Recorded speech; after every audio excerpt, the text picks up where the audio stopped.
Ja, ich muss es zugeben, sie ist schon eine kleine Diva. Und wenn man mal ganz ehrlich ist, wird man auch feststellen, dass niemand sie wirklich braucht.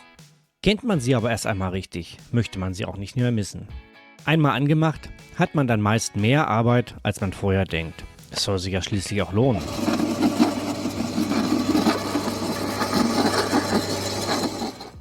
Sie benötigt unbedingt ihren Freiraum, sonst bekommt sie gerne mal eine Verstopfung. Und das nervt bekanntermaßen.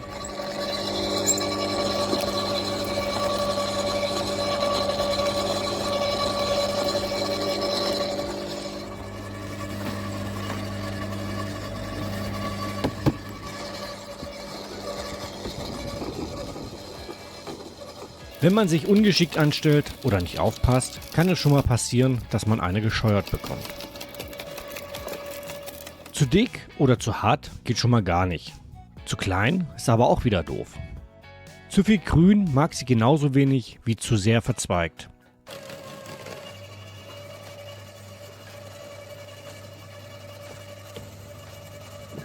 Aber wenigstens hat sie einen Rückwärtsgang, sollte es ihr doch einmal zu viel sein. Die Rede ist hier natürlich von meiner Häckselmaschine. Was denn sonst? Genauer gesagt handelt es sich hierbei um einen Walzenhäcksler oder auch gerne Laserhäcksler genannt. Bei diesem Gerät dreht sich eine Schneidwalze relativ langsam mit ca. 40 Umdrehungen pro Minute. Dabei zieht sie das Häckselgut ein, schneidet es in handliche, ca. 2 cm lange Stücke und quetscht die Schnitzel noch einmal an der Druckplatte. Das benötigt natürlich einiges an Kraft. Dafür sorgt der 2500 Watt Motor. Das Endergebnis ist dann abhängig vom Zustand des Ausgangsmaterials. Es sind mehr oder weniger gut geschnittene und aufgebrochene Holzstückchen, die zum Mulchen perfekt geeignet sind. Die besten Erfahrungen habe ich mit relativ geraden, trockenen, nicht allzu harten Ästen und Zweigen gemacht.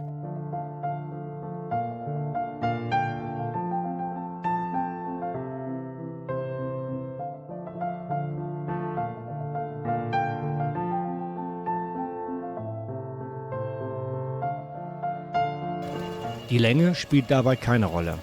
Allerdings machen längere Äste die wenigste Arbeit, weil man diese nur einmal einführen muss. In der Regel zieht sich die Maschine die Äste von selbst nach, wenn sie diese einmal gefasst hat. Zu viele oder zu dicke Verzweigungen wiederum können störend oder zumindest nervig sein. Dabei gilt grundsätzlich, alles, was in die meist zu schmale Einfüllöffnung passt, wird von dem Häcksler auch verarbeitet. Frisch geschlagene Zweige mit frischem Laub sollten lieber ein paar Tage oder Wochen gelagert werden, bis das Laub trocken und bröselig ist. Zu viel frisches Grün sorgt dafür, dass sich die Messer und der Auswurf zusetzen und dann nicht genügend nachgezogen werden kann, weil der Einzug verstopft. Hier in Paraguay haben wir üblicherweise andere Holzarten als in Europa. So haben zum Beispiel Eukalyptus, Goyaba und Lapacho relativ hartes Holz. Dieses wird mit zunehmender Trocknung natürlich noch härter und somit auch problematischer. Moringa hingegen hat ein relativ weiches, aber extrem feuchtes Astwerk. Das sollte besser etwas trocknen, kann aber durchaus auch ganz frisch verarbeitet werden. Zu weiches und faseriges Material wie zum Beispiel ungetrocknetes Zuckerrohr, Kamerungras oder Bambus kann man hiermit sicherlich nicht gut verarbeiten. In Europa hat man ja meist die Möglichkeit, seine Baumabschnitte zur Grünabfuhr zu geben. Hier in Paraguay werden solche Äste und Zweige üblicherweise einfach verbrannt.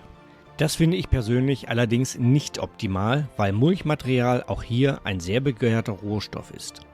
Die Äste, die dann zu dick für den Häcksler sind, die können dann entweder im Winter verheizt oder zum Grillen genutzt werden.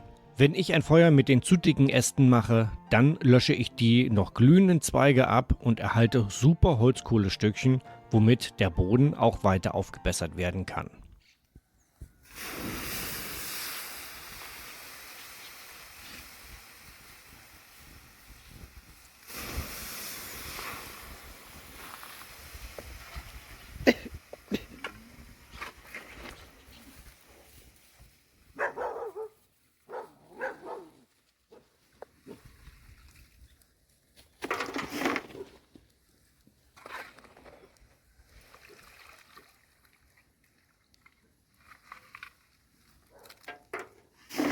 Rückblickend muss ich sagen, dass der damalige Kauf und das Mitnehmen hier nach Paraguay eine gute Entscheidung war. Naja, zumindest bis ich einen Ersatzteil dafür benötigen werde.